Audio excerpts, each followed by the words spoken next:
Broadcast.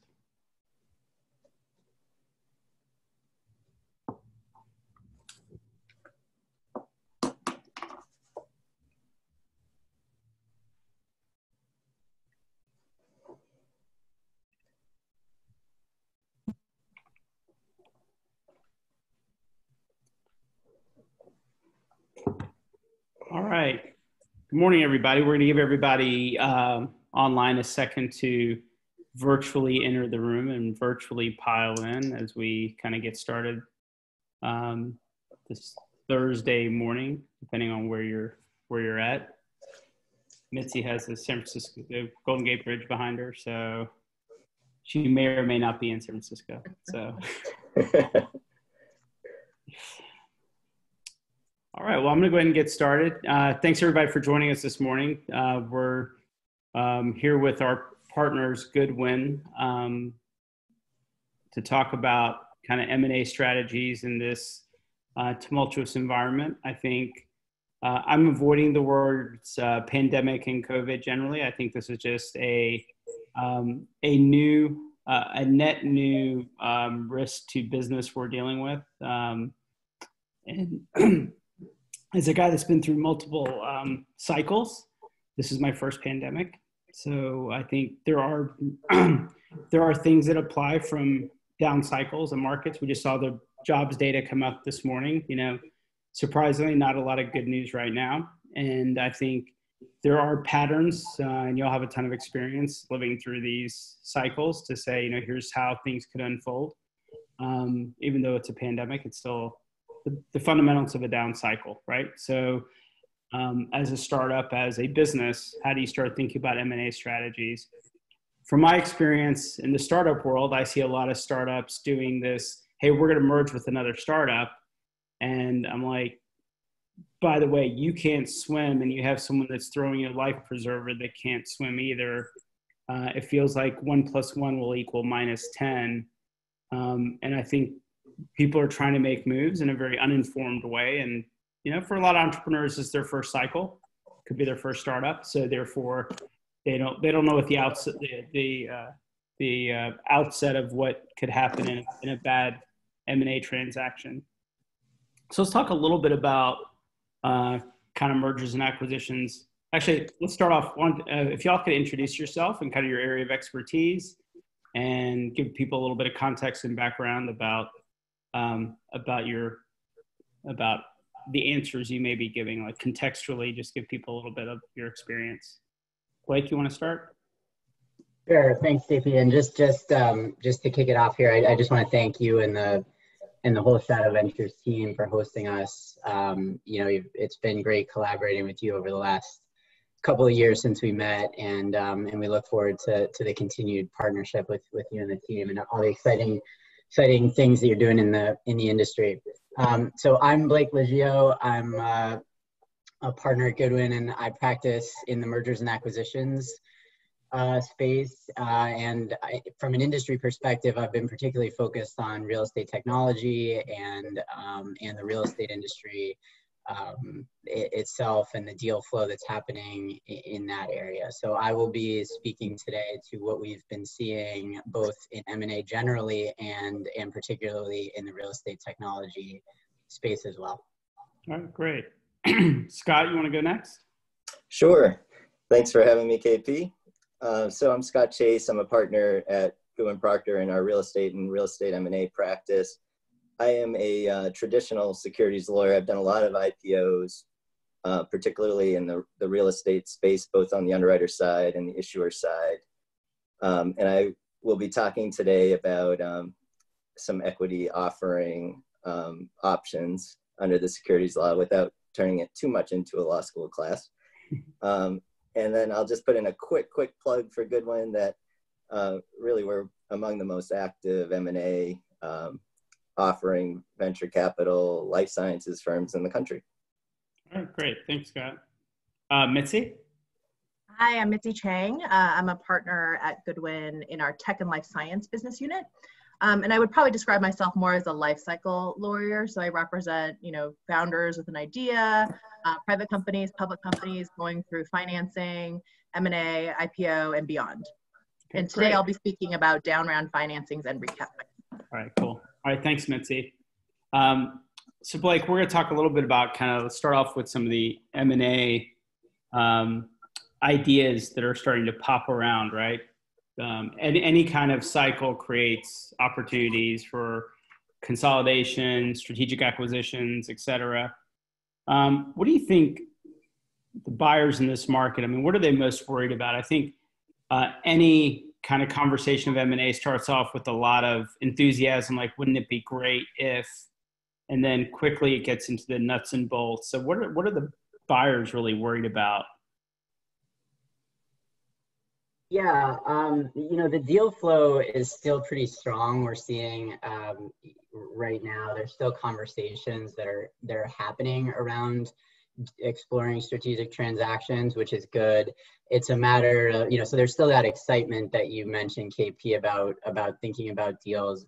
Where we're getting a little stalled is getting them signed and closed, given the market dislocation.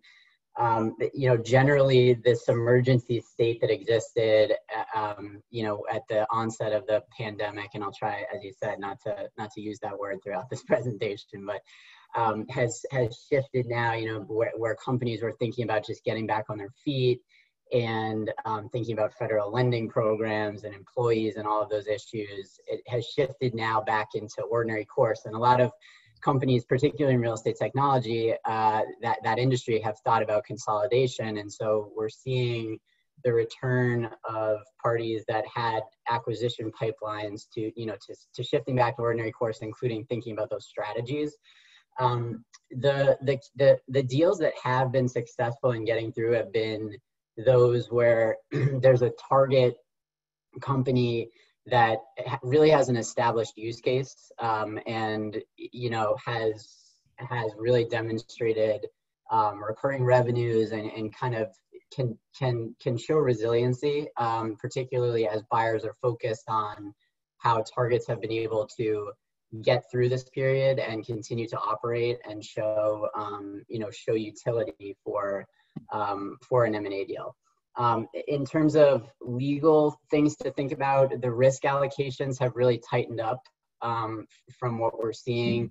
Buyers are generally, in a position of leverage and being able to say, to the extent you have a material adverse event on the business or you can't operate in the ordinary course, that we might want to walk from the deal. So that's another thing that we're seeing in deals that do get traction. Yeah, because we've seen, we're starting, there was a timeline of everyone playing defense. Oh my God, am I going to survive? Let me assess where we're at. I'm now starting to see some inklings of offense where buyers are saying, okay, best time to buy. It's a great time to buy. I need to be out there. I need to make the right acquisitions. And I'm starting to see inkling of that. Are you starting to see people get out of that mindset of all defense and now starting to move towards offense? And then also, what about companies that have seen an unusual uptick in business and how people are maybe assessing, is that a blip on the upside or is this a trend? Because there's some companies, look, not everybody has been hurt by COVID, right? Some companies have prospered because of it. Yeah, absolutely. I do think that, as I said, we were seeing within this particular industry in particular, a lot of offense prior to this period. And, there is an aggressive position generally in terms of continuing to resume acquisition strategies. And I would say that that's pretty much across the board. Like I said, it's not necessarily the case that through the offense we're seeing completed transactions, but there's certainly that tendency.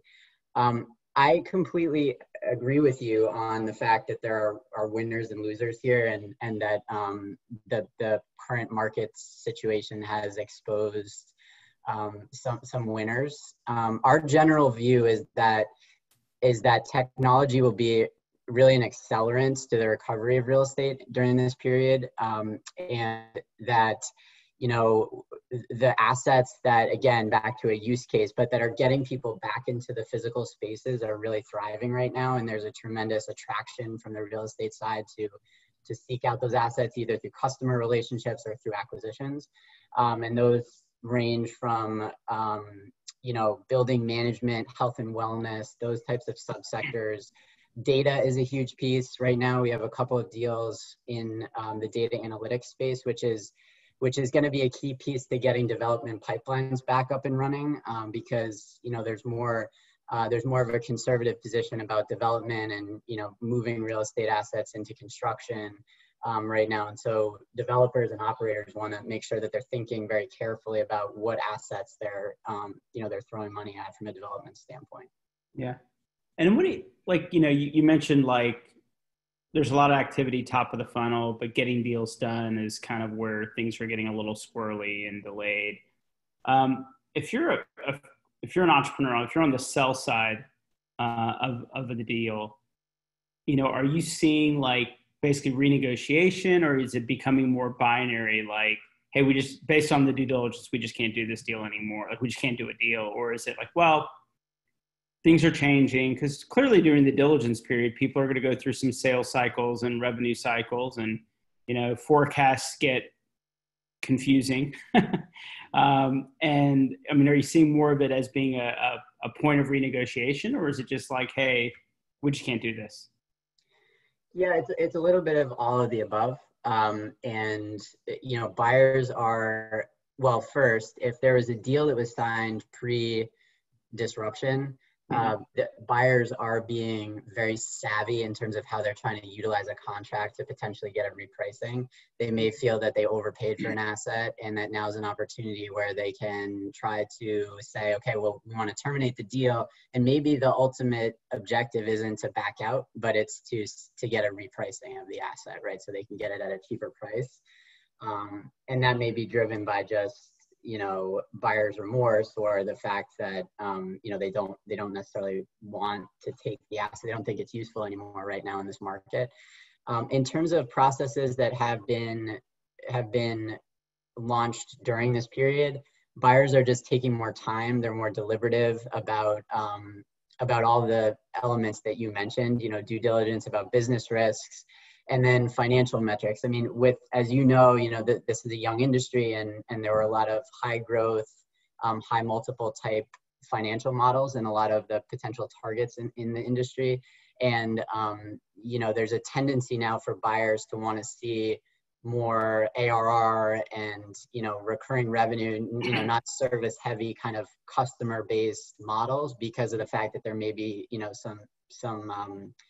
some headwinds in kind of continuing those types of business models right now.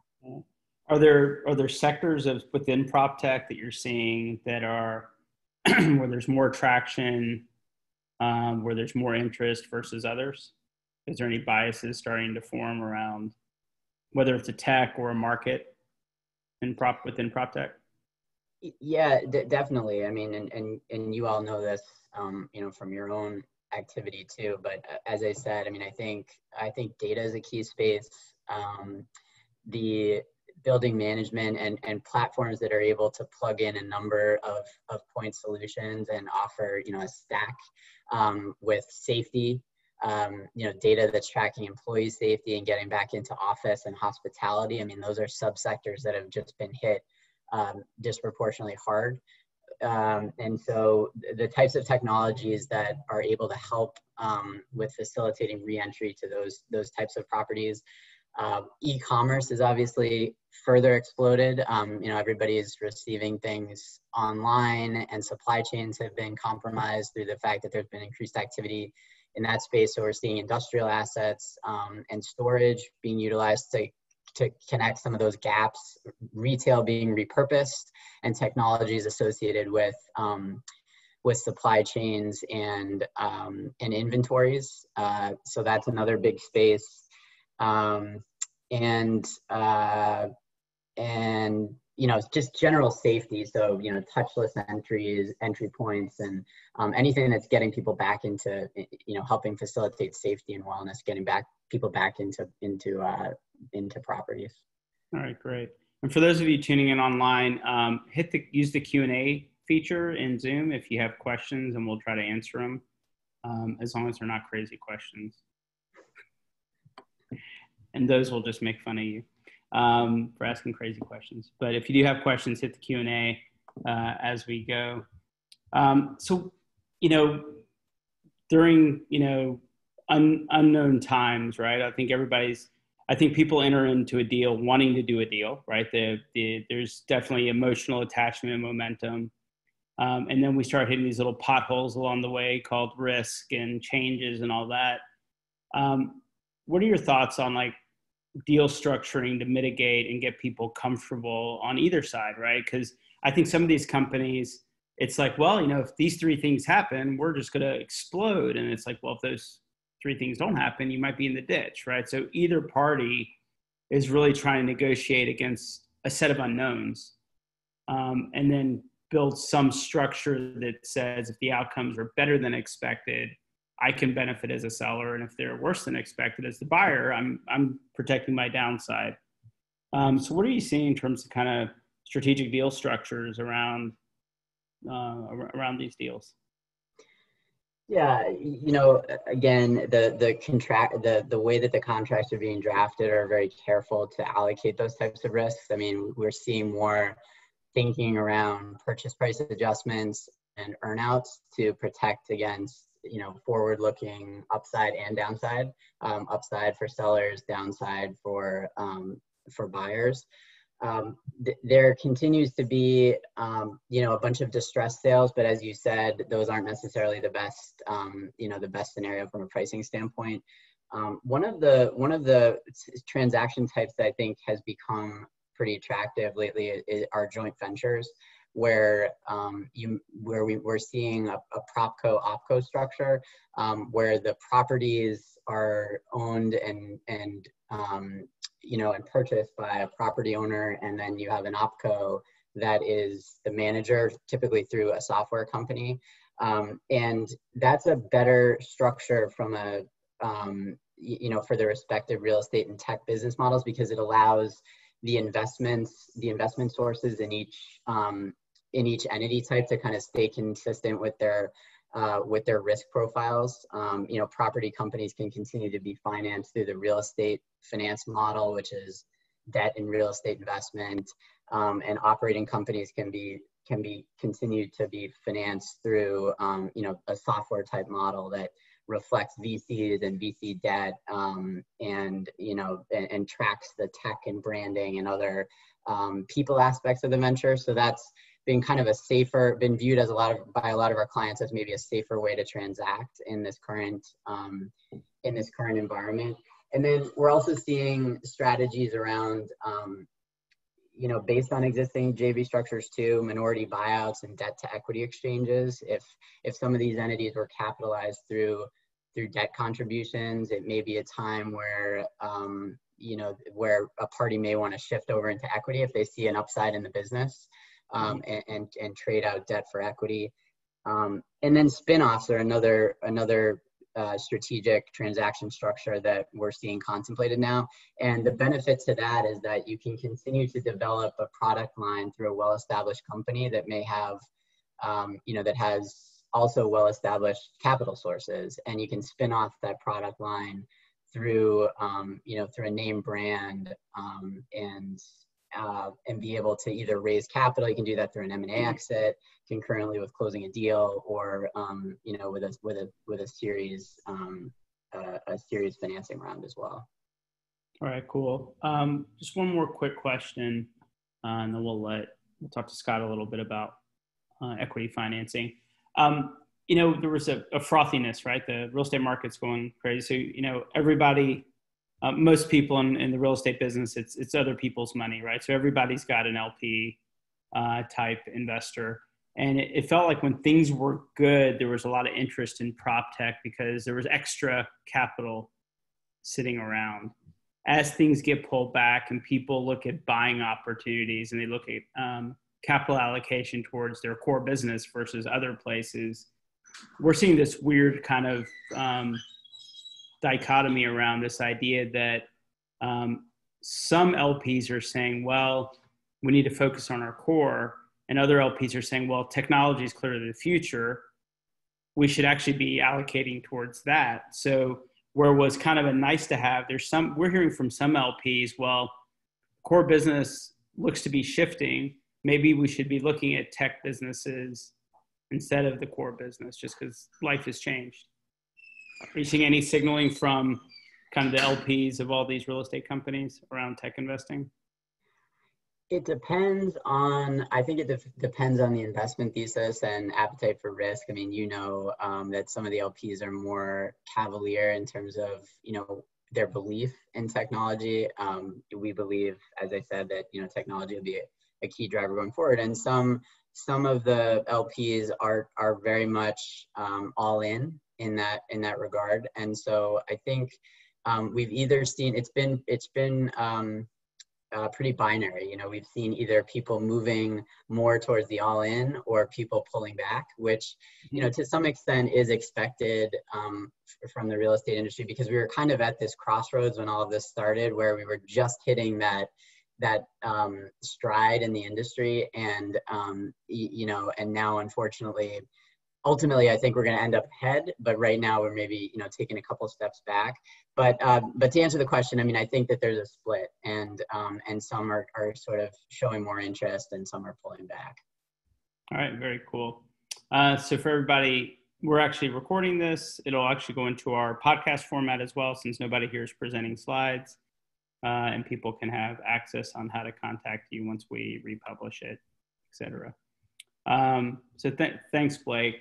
Scott, let's talk about equity financing during these amazing times.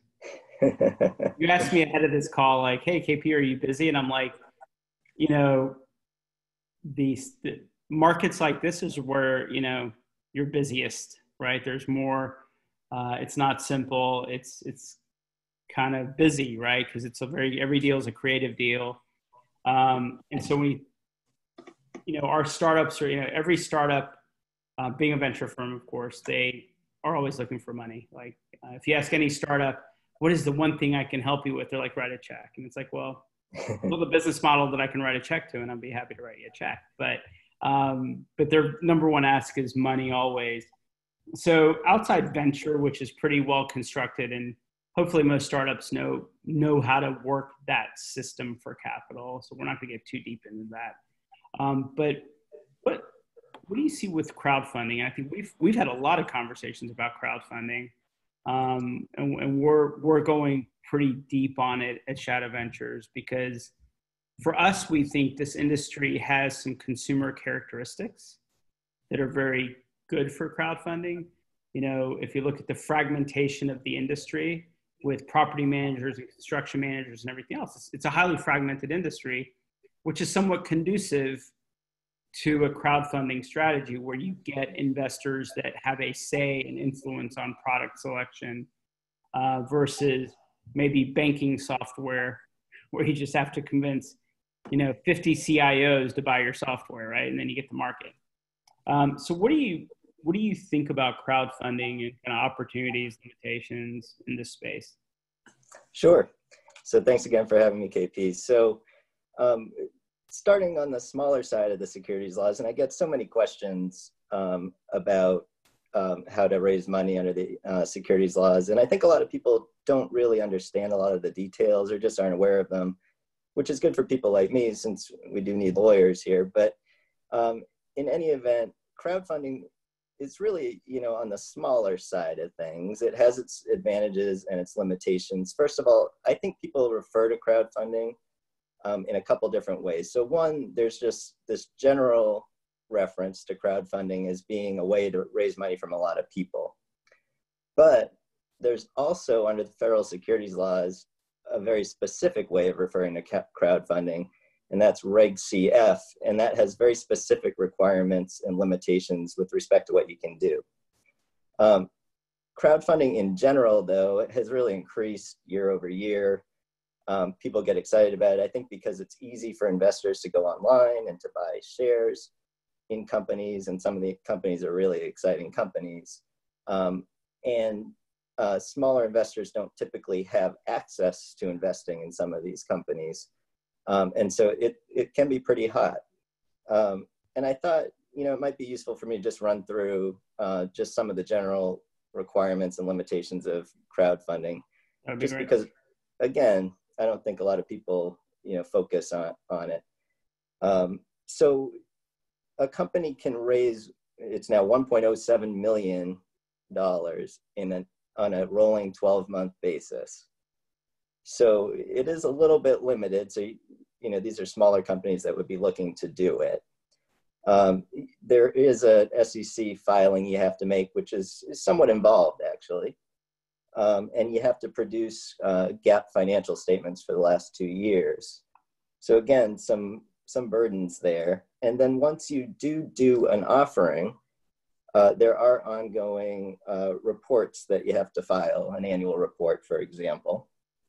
To do a crowdfunding offering, you have to go through a portal. And so that would be sort of an online company that kind of facilitates an offering.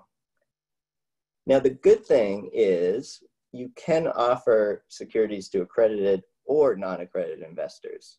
And we'll talk about this, I think, a little later, but under the securities laws, if you're not sort of doing more public offerings, it's hard to sell to non-accredited investors.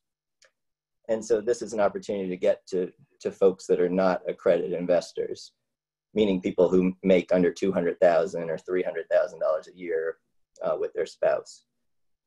And so there are limitations on how much people can invest.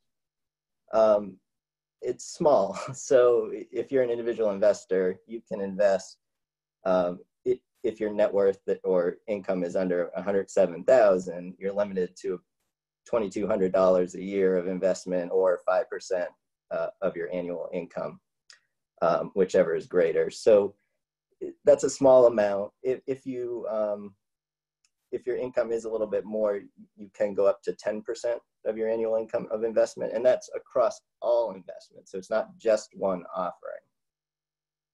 And your total investment would be across all offering opportunities would be $107,000. So, we are looking at, sort of smaller offering ability, but exciting. And crowdfunding has increased year over year over year. And it does get a lot of press, and I think individual investors get excited about it. I think I'll just end by saying, with respect to crowdfunding, in terms of sort of advantages and disadvantages. So one, again, it's a way to get to non-accredited investors. You can raise money from a large number of investors rather than just, for example, one VC fund. And you can potentially get a deal done kind of quickly. Now, the utility of it is a little bit limited in terms of the size of the offering you can do, the investment amounts that people can put in. There's some resale restrictions, and you have public disclosure obligations. But I will say there are some proposed regs, if they are adopted, that would increase the ability of a company to do $5 million in a year. So hopefully there will be a little bit of liberalization. But it's pretty exciting, I think, for the individual investor.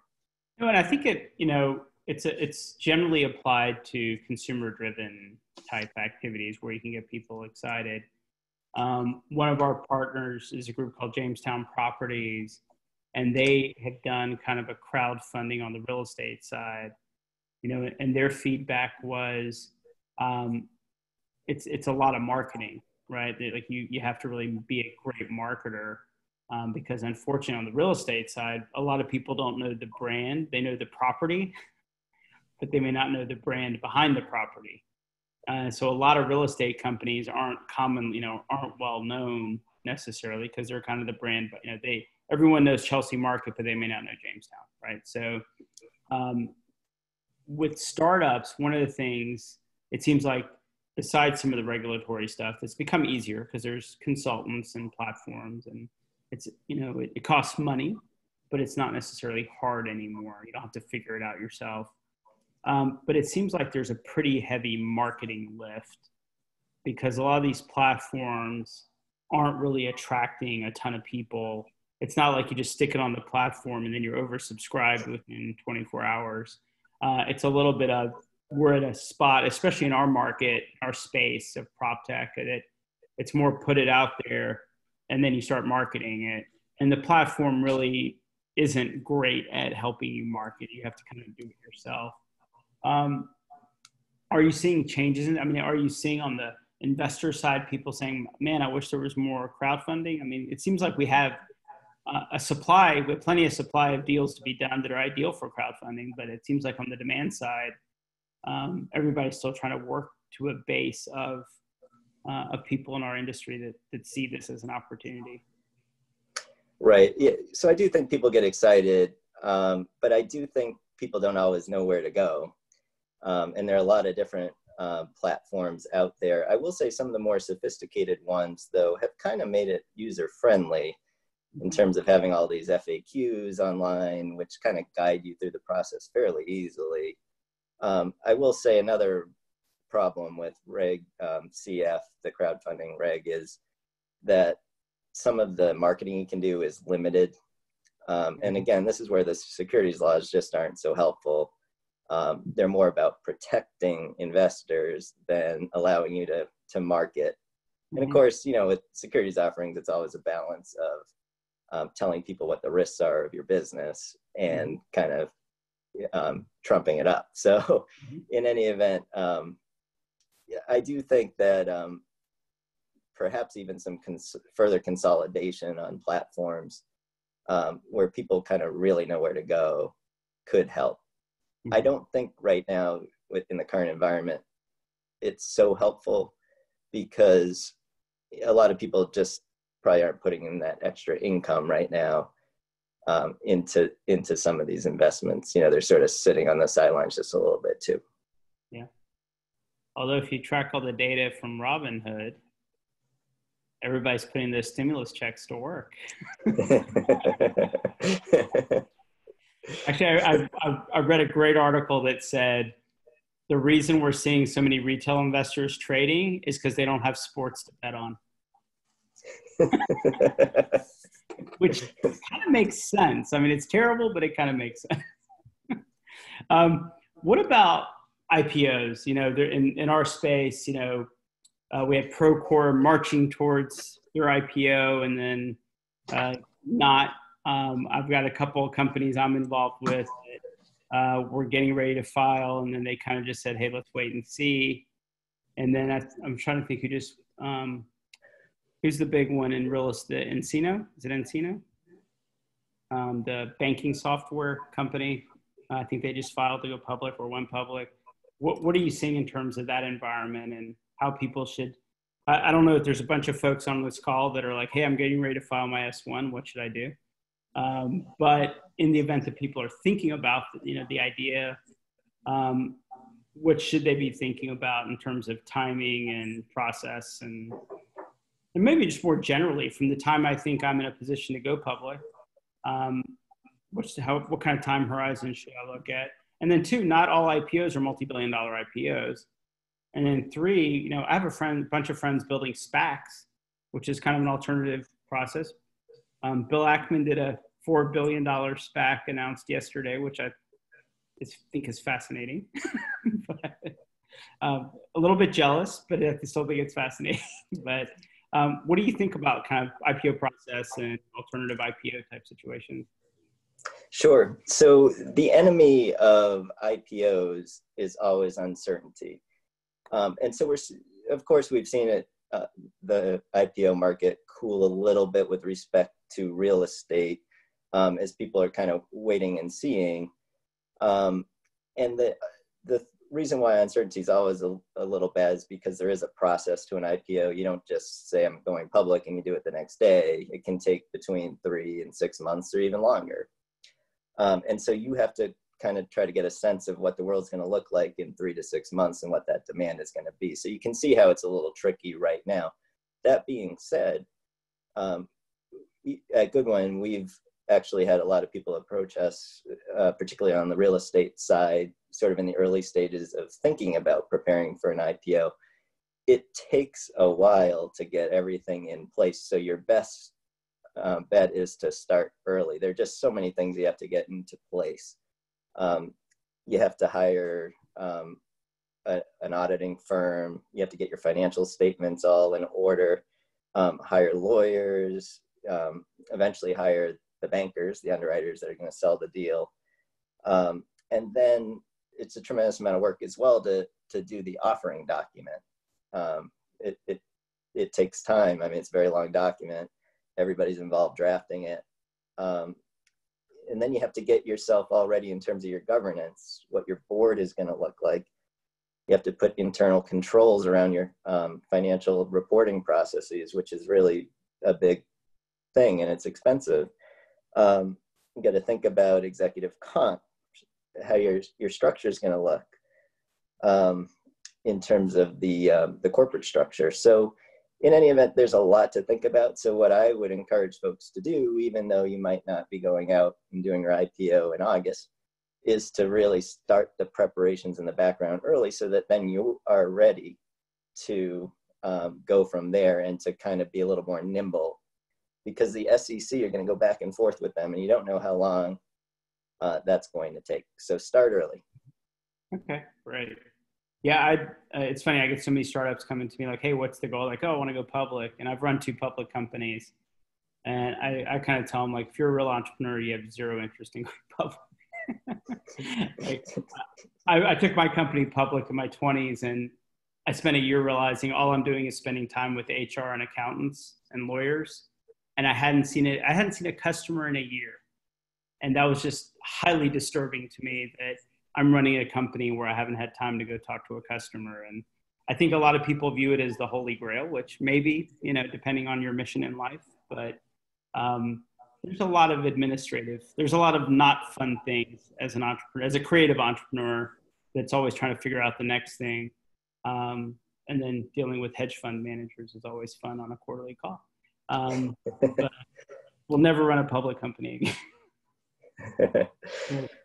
So I will say one quick thing, KP, on that point, though, just to plug the IPO process a little bit. Mm-hmm.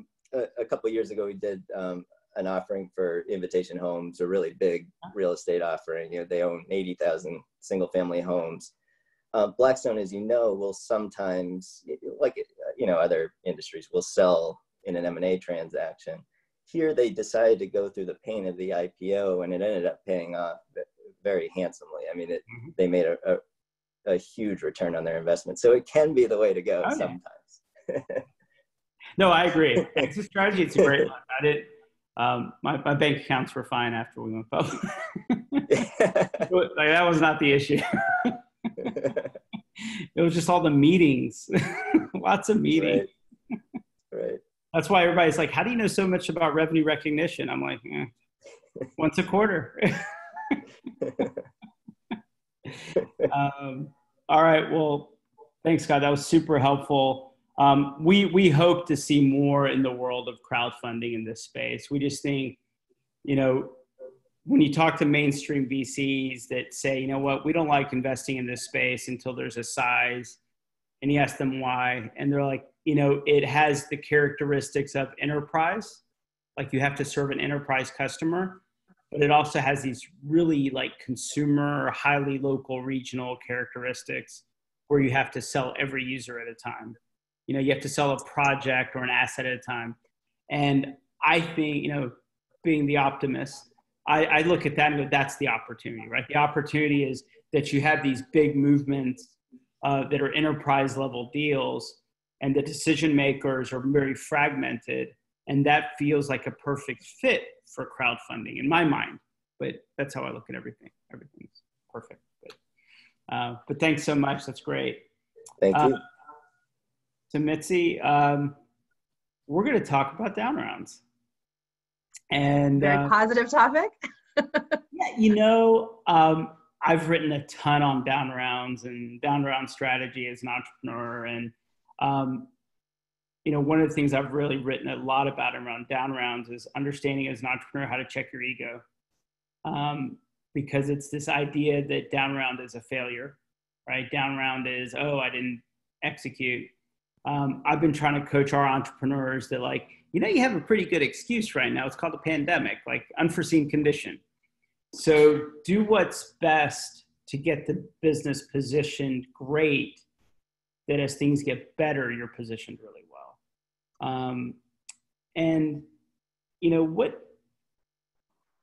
When do you think these circumstances where it just makes sense to do a down round versus it being this like, oh my God, like the sky is falling down around, or it just makes sense? Yeah. I mean, it's a good question. There's a lot of different flavors of down rounds.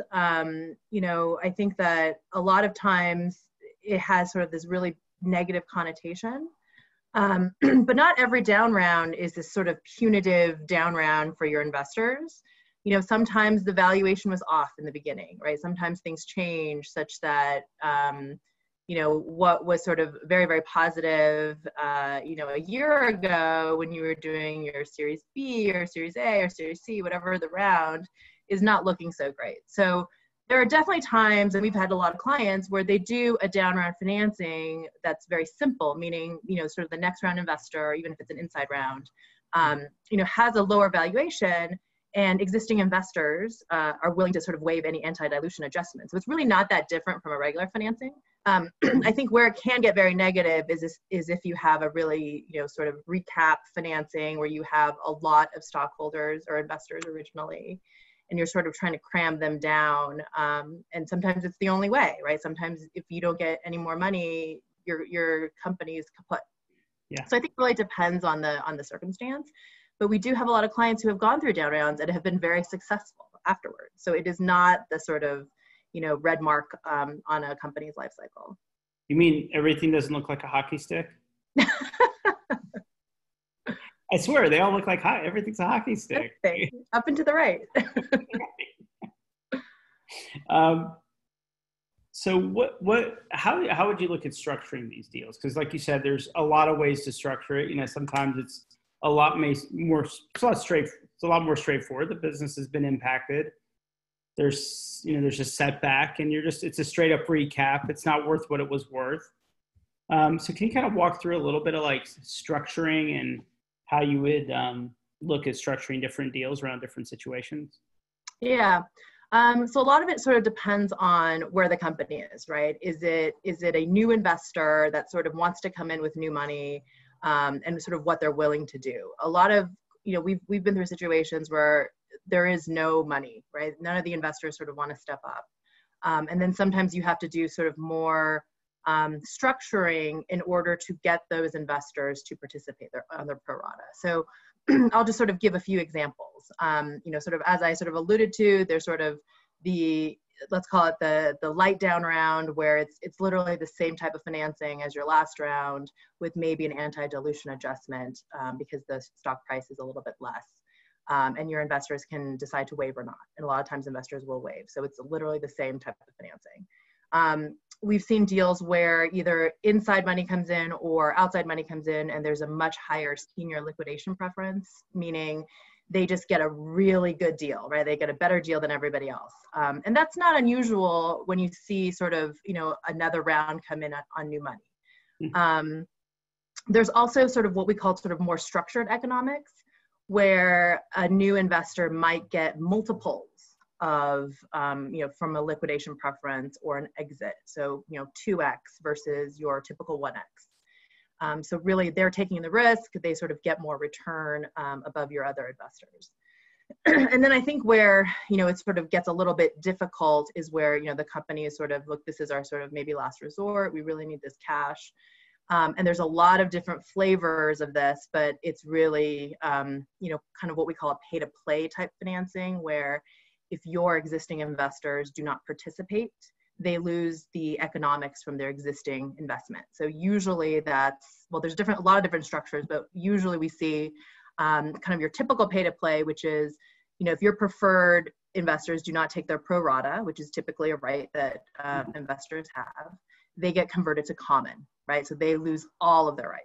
Mm-hmm. There's other flavors of that where you can do sort of everybody converts to common, and then those who participate in the next financing exchange that for preferred stock, right? This sort of special preferred stock that might have a lot of senior liquidation preferences or more structured economics. So lots of different flavors, and it can get sort of funky depending on, you know, what situation you're in. We've seen, you know, stock splits, you know, all sorts of, you know, sort of uncomfortable sort of, you know, economics for the existing investors. So there's lots of flavors, but those are probably the two main ones.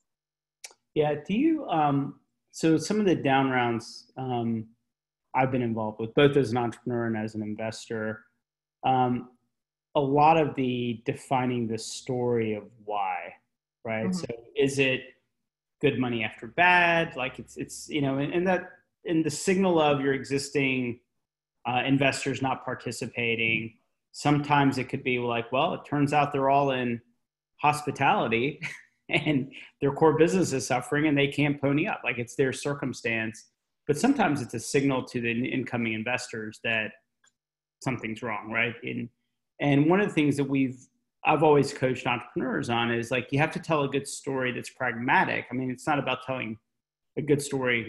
Your job isn't to be Pixar. It's to really paint a picture for the new investor that works with the new investor and also rationalizes why the old investor is. And one of those things has been, and I know this isn't on our top points, but is management change. Like we want to recap the company. We've identified, the founder is going to move into a CTO role because, if you read the articles around like the wartime CEO kind of stuff, right? Narrative, like it seems like sometimes that's also part of it that entrepreneurs need to consider, that maybe the environment they were in before this, they were great for that, right? They were great at being thought leader, speaking trail, getting people excited. And right now it's about nuts and bolts of knowing where every penny's going. And it's really the time for the operator. So a little divergent from the down round, but if you're that CEO that's now moving into a non-CEO role, are there strategies to protect themselves, like their own equity in terms of going into a down round? Because they're still critical, they're still involved, they're the chief product person. But, a lot of founders are subject to the down round as well. Like, because at some point, wow, this just turned into a highly underpaying job.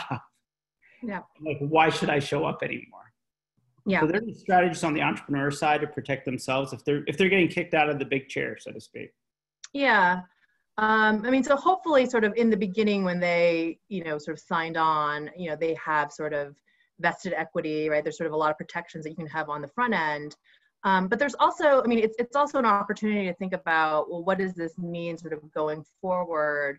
Should I have an additional grant, right? A lot of times we see that because you sort of, let's say you reverse stock split everybody so nobody holds anything. Yeah. Let's think about additional grants for the sort of executives who are going to continue and sort of what's important. So I think that there are a lot of different types of strategies that you can impose, either from taking ideas from your existing documents where hopefully you had some protection on whether it's voting or sort of approval rights, but also your own equity. Mm-hmm.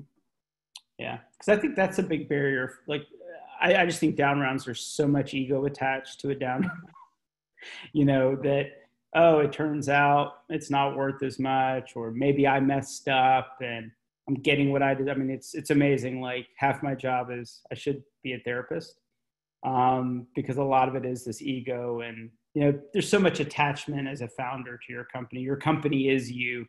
And so any blip is like a failure. It's a personal failure, right? And trying to get people to stop thinking that way. It's just a company. It's not your baby. It's just a company. And it'll be one of many, hopefully. So are you seeing a lot of down rounds right now? So, so I've been practicing, almost 20 years, and I would say I've seen, this is the third, I guess, sort of maybe down cycle, we'll call it, that I've been a part of. And certainly you see more when there is that sort of down cycle. But the reality is this happens even in an up cycle, right? It really depends on the company. And so you do see more when the economy, when people are sort of a little bit nervous about the economy and entrepreneurs maybe not be, are not able to sort of get as many funds. But, we've done a lot of down rounds, even in, really super hot times. So it really sort of depends. You shouldn't feel bad that this is the situation that you're in. Yeah, it's funny you say that.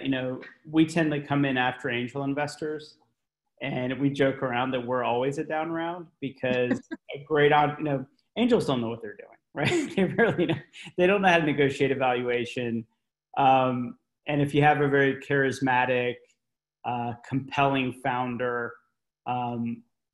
people are watching way too much Shark Tank and have gotten really good at pitching and get that emotional energy out of an investor, and then it gets priced nowhere near what it's worth. And we tend to have to be the assholes in the room that show up and say, based on math, here's where you really are. So to your point, down rounds happen plenty in up cycles as they do in down cycles.